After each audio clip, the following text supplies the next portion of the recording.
If you spent any time at the Hill this November, you would have seen some new yet oddly familiar faces. This year, MPs grew mustaches for MOvember, a campaign that promotes awareness on prostate cancer, as well as raises money for research. Altogether, politicians and staff raised over $38,000. So why did they agree to growing the stache? Many of the MPs have been affected by prostate cancer personally. Our leader, Jack Layton, comes out and announces that he's fighting prostate cancer.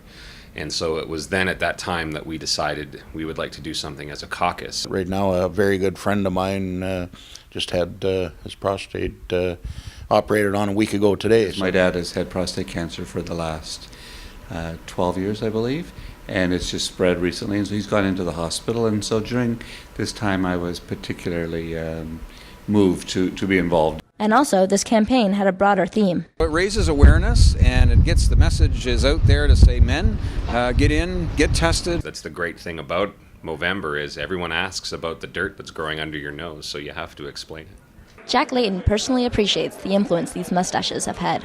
I mean, cancer's grim. Nobody likes to even talk about it.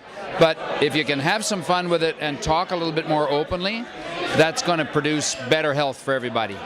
And with the mows they were sporting, it's clear they did have a lot of fun. Specific style is to be not too horrible. I think that's called, NTH, not too horrible. I've been telling everyone that I've been growing the Jack Layton because it's a little longer on the left, which is my political style. So I decided to go for a little more grooming this year and actually shaved off the top half of my mustache and kept it a little more musketeer style. And I didn't want to do the patch thing. No offense, Justin, but seriously, it's a bit much. And and so Debbie's out here with the patch. So no, I'm not a musketeer. So maybe we'll do this thing, because I've always seen it and thought, that's a manly-looking mustache, and I decided maybe I'll grow one. And even still, most of them won't be permanent mustache men. I've enjoyed having it, but I really look forward to getting rid of it tonight. I'm looking forward to actually shaving this off so I can actually, kiss my daughters again when I get home. Because the way my nose is shaped, it's just sometimes they grow. The hair pokes in around there, and it's just annoying as hell.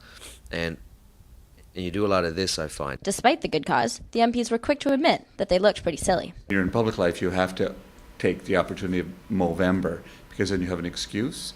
Otherwise, it's just bad taste. By the end of November, I just looked around and went, you know what? We all look ridiculous, for God's sakes. So, while the MPs for the most part were happy to shave off their stache, most agree it was worthwhile, and they look forward to doing it next year. For Capital News Online, I'm Fiona Geddes.